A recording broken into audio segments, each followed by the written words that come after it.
The safety of 2S LGBTQ+ students is at risk in Canada, with harmful policies introduced in New Brunswick, Saskatchewan, and Alberta. Across the country, inclusive education policies are being distorted by anti-2S LGBTQ+ hate groups. Through a series of short videos, we're going to dispel myths and speak about the history of inclusive education in Canada. In the 1960s, gay advocacy was getting more organized. In 1964, before it was legal to be gay in Canada, a U of T student newspaper reflected on the issue of gay bashings on campus.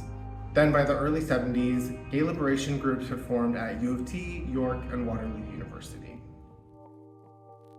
In 1985, a teacher named Kenneth Seller was murdered by teens in Hyde Park while walking home from school.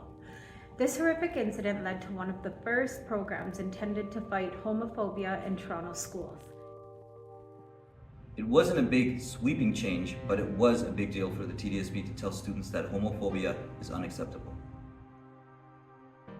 Since then, we've seen research supporting queer and trans students that reveals the impact of not feeling safe at school, at home, or in community. We've seen our allies and communities come together to address homophobia and transphobia, not only generally in society, but specifically in schools. And while we've come a long way, the fight to protect queer and trans kids continues. All kids need to feel safe at school. All kids need to feel safe to figure out who they are. That's what your youth is for.